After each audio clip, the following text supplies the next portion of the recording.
Baik, assalamualaikum warahmatullahi wabarakatuh. Waalaikumsalam warahmatullahi wabarakatuh. Teman-teman konsep berdakwah. Ini lanjut ke konten ngopi, tapi bukan konten pagi.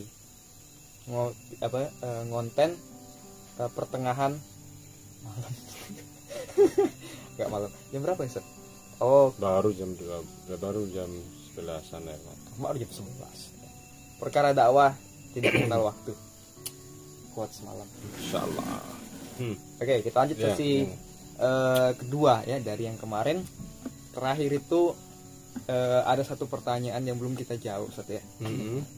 Ya, pertanyaannya itu adalah ternyata Ustaz ya, kalau kita melihat bahkan di kalangan masyarakat Ustaz ya, bahkan dari kalangan kaum muslimin sekalipun merasa takut kalau syariat Islam ini diterapkan, Ustaz. Ya sebabnya sih karena Katanya.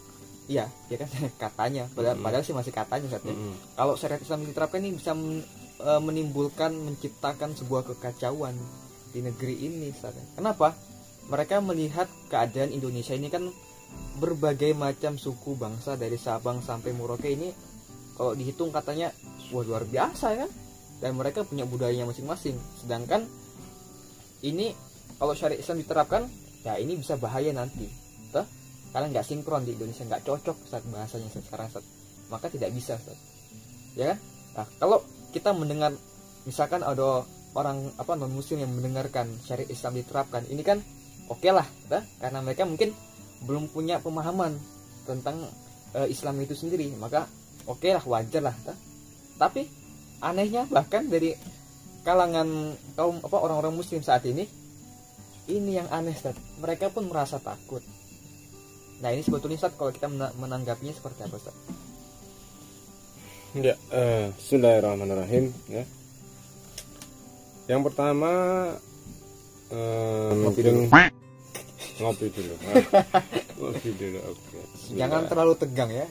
Orang bahas syariat saya itu kayak dibawa tegang, gitu ya. Nah, kan jangan terlalu tegang. Jadi santai saja, makanya ini acara ngopi santai ya, sambil ngobrol perkara Islam.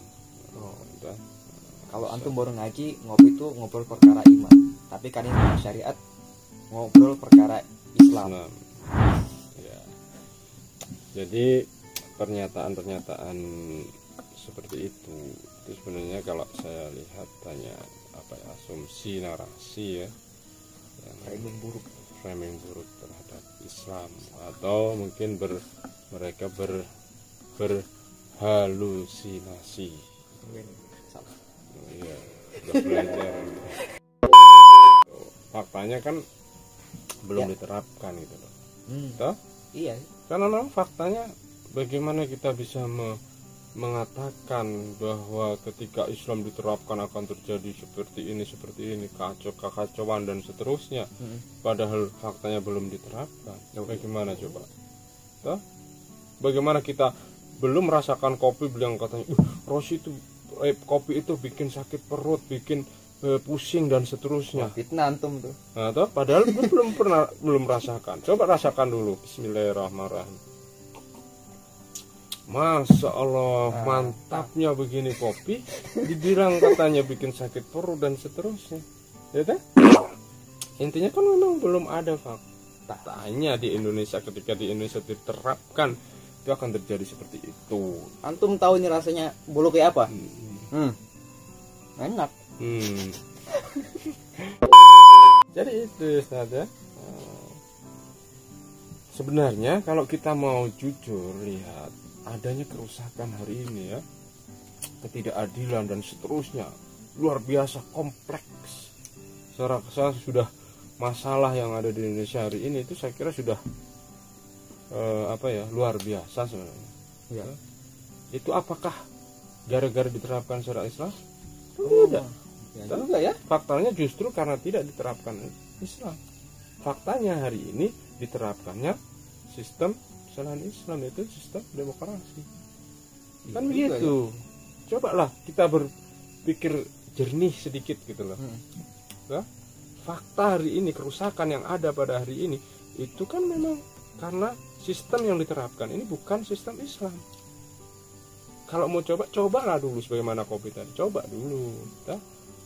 kalau memang benar enggak ketika di Islam diterapkan itu akan terjadi kekacauan. Iya. Nah, coba dulu. Oh iya, enggak sih? Begitu. Dan ini masa tidak meyakini sistem yang membuat ini adalah yang menciptakan manusia, yang menciptakan bumi. Ya? Itu Allah Subhanahu wa taala. Ini bicara tentang kalangan Islam tadi. Ya. Masa tidak percaya sih Allah itu maha luar biasa, maha adil, maha sempurna dan maha segalanya, ya kan? Gitu. Nah, tentunya yang kita yakini ya sebagai seorang muslim bahwa kita ini diciptakan Allah Subhanahu wa taala. Tuhan kita itu Allah Subhanahu wa taala. Maka yang tahu persis aturan manusia itu kan pasti Allah. Iya. Ya kan? Jadi ibaratnya apa namanya? HP ini ya. Nah, nih HP kan. Ini yang tahu persis aturan mainan siapa? Ya kan? Cara yang menciptakan HP ini, tujuan dan bagaimana menjalankan HP ini agar awet dan sebagainya, itu siapa? Pasti yang menciptakan. Makanya setiap ciptaan itu produk, kalau dalam ini barang pasti disertakan namanya buku petunjuk. Manusia apa buku petunjuknya? Al-Quran. Ya, Islam itu sendiri. Seperti itu. Itu yang pertama. Yang kedua, ya tentu ini penting kita pahami, ya khususnya umat Islam ini, bagaimana Islam yang secara utuh, ya kan? Bagaimana sih sebenarnya Islam itu konsep, ya kan? Konsep Islam itu sendiri. Di dalam Islam ya, yang saya pahami itu kan secara garis besar itu dibangun atas dua perkara ya. Yang pertama itu perkara akidah yang berbicara berkaitan dengan keimanan, ya kan? Keimanan, keyakinan terhadap Allah Subhanahu wa taala, terhadap Tuhan, ya, terhadap yang menciptakan kita, Sang Khalik, itu Allah Subhanahu wa taala. Ya, kalau para ulama kan jelas ada 6 ya, mereka merumuskan rukun iman. Ya, rukun iman itu dipelajari dengan baik.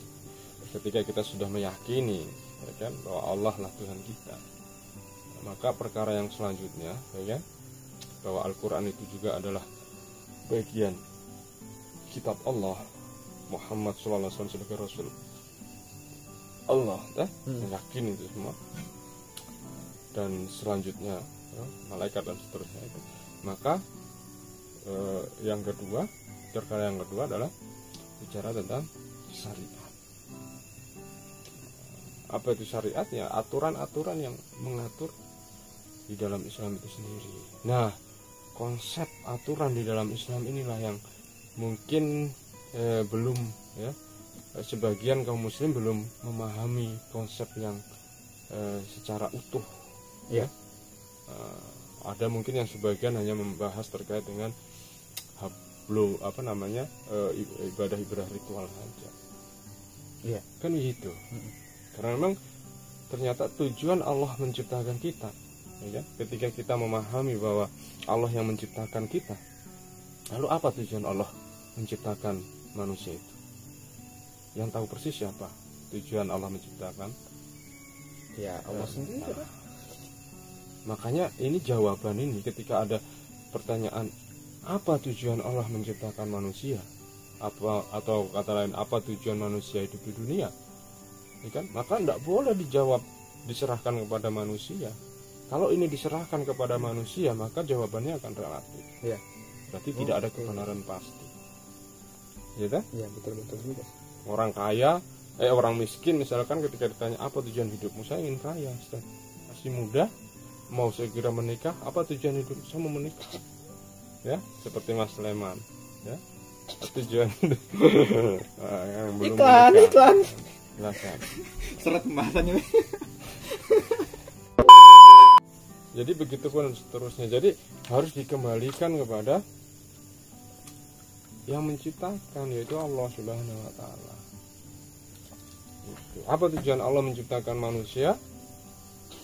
Jelas di Quran surah Az-Zariyat ayat 56, situ Allah Subhanahu wa taala berfirman, Bismillahirrahmanirrahim, wa ma khalaqtul jinna wal insa illa liya'budun. Tidak aku ciptakan jin dan manusia kecuali beribadah kepada Allah. Nah, makna ibadah ini cakupannya luas.